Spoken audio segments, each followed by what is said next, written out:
Hi everybody, this is Tammy Kaiser from Smart Martha, and today I'm going to talk about my bullet journal. And today I'm going to talk about the ideas that are particularly spiritual or Catholic, ways that you can use your bullet journal to grow more in your faith. Okay, so number one are going to be Saints' Days. And I just write the Saint Day on my weekly spread on the day that they are. And that helps me to remember those Saints' Days. And if I don't have time to celebrate that particular Saint Day that day, or we're busy and don't mention it, it doesn't matter. It's still there, and I'll be reminded throughout that day that it is that particular Saint's Day. And hopefully remember to call on them for some help. The second thing I have is I have a Bible verse.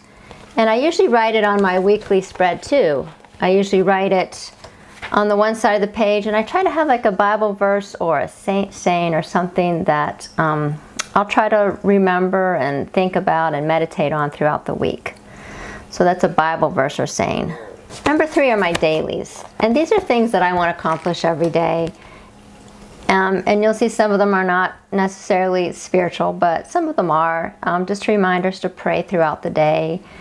Particularly with Lent coming up, it might be nice to sort of refresh that. Number four are prayer requests.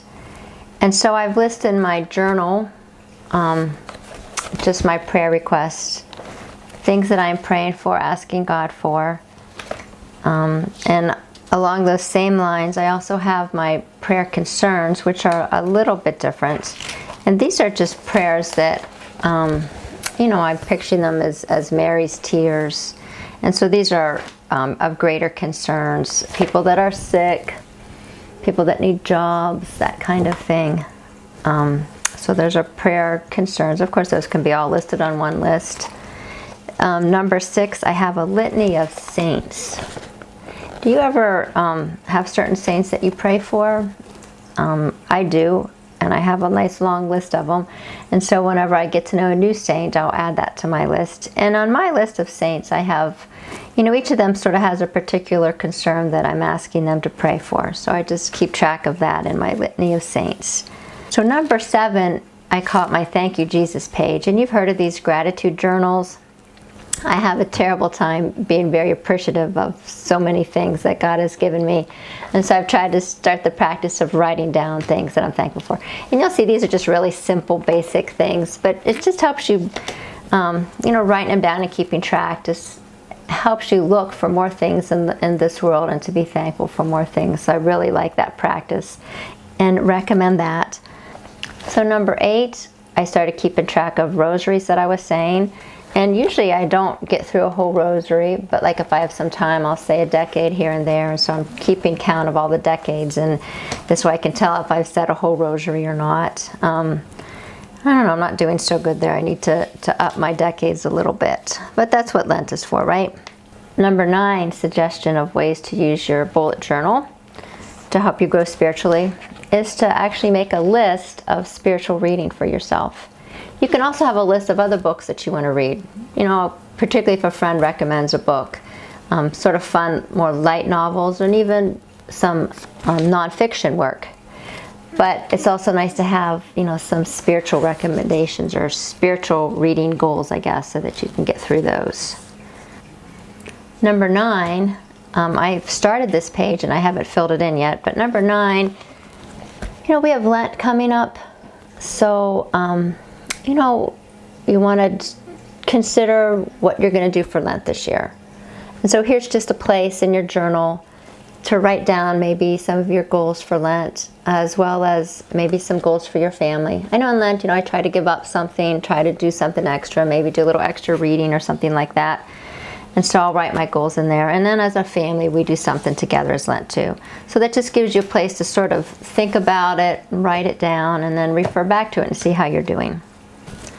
Number 11 is Novenas. I have a terrible hard time doing a novena. I cannot keep track of this. That's so many days. And so I thought, well, we'll try the bullet journal for that. And of course, you're not going to have to do all these pages at once. Rosaries, novenas, all those things at once. But, when you're ready to say a novena, keep track of it on this page. It's kind of neat. And so I just have the particular novena with the date that it starts, and then I have the 9 boxes underneath it. So even if you miss a day, you could still say it. Maybe it would be over the course of 12 days instead of 9 days, but you've got those 9 prayers in, and keeps track of it for you. And then every year you can look back and say, oh, like generally in March I do St. Joseph Novena. You can be reminded of what ones you do throughout the year, and then start that tradition. Because once you do things year after year, it becomes a little bit easier to do them, a little bit easier to remember them. Okay, number 12 is a prayer journal. And you can use your bullet journal just as anyone else would use a prayer journal. Find a couple pages in it, and you'd want to jot down, just like people do when they have a prayer journal, just your thoughts, reflections. It's like you're writing a letter to God, or you're listening to what God is saying to you, and you put those thoughts down there. Number 13, how about this one? Confession. I found that I was having a hard time keeping track of when I'd gone to confession last, and also of when my children had gone to confession. And so I just started keeping track of when the last time that we all went to confession. Not that we have to force our children to go to confession, but I think I had like a 3rd grader once that hadn't been to confession since he had been back in 2nd grade, and it was just really neglect on my part. So that sort of helps me keep track of that for myself too, but also for my family. So number 14 is using your bullet journal just to keep your notes from doing spiritual reading, or if you've been to a talk, you watched a webinar or something and you want to keep those notes somewhere. A bullet journal is an excellent place to do that. Easy to refer back to and read over those notes and think about the things that you learned when you were reading that or attending that talk that you went to. So that concludes them all, and I'm sure there's so many others, but these are the 14 that I've been experimenting with, and I'm sure I'll come up with some more and trash some of the ones that I don't really use that much. They really helped me to be more of a Mary than a Martha, even though the bullet journal seems like it's such a Martha thing because you're writing down tasks and checking them off.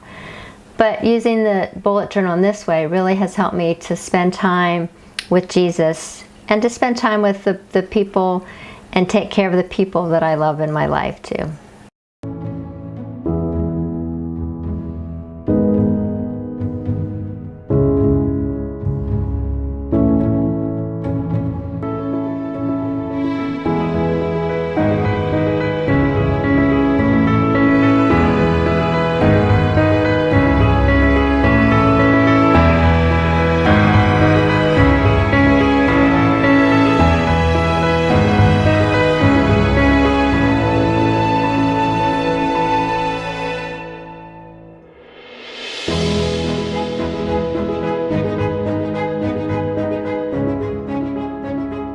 Your vocation intensifies, becomes more beautiful, more impactful, more passionate as you mature. That is, if you're not distracted and sidelined by a culture that really would like to make mature women, especially faithful women, invisible.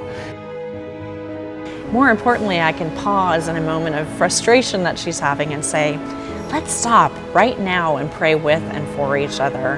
It's a great use of a tech tool to deepen our friendship. But sometimes we may feel that social media and TV can fill that void, but we know that true friendship is invaluable. Use your friendships and really bring not only yourself closer to Him, but to bring other people closer to Him.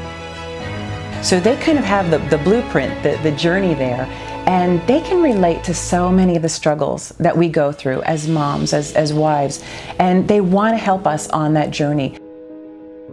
Our little ones just want to be with us. They want to be close. They want to be involved in everything we're doing. They want to learn everything that we know. Letting them make their mistakes, hoping that somehow God is working in their lives, not knowing exactly how it's going to turn out, and saying it's going to be okay. Day after day for years, it becomes easy simply to take the other for granted in ways that can leave your spouse feeling unloved and unappreciated. To speak to us, that He's going to speak directly to us, and that our hearts are going to connect. And that happens mysteriously, but it is a miracle that is almost overwhelming. To help them figure out what that is. What are their passions? What are their the things that they love to be and think. So many parents don't even know what their kids like. That I am made in the image of God, not in the image of Hollywood, not in the image of the uber fit mom we admire down the street, but the image of God. Because there is a different relationship we have with a mother. And it's just so natural that Mary brings us close to Jesus, holds us close to his heart. Prayer is conversation with the one who dwells within me. Prayer is conversation with the living and all-powerful God. And conversation requires an awareness of the one that we're conversing with.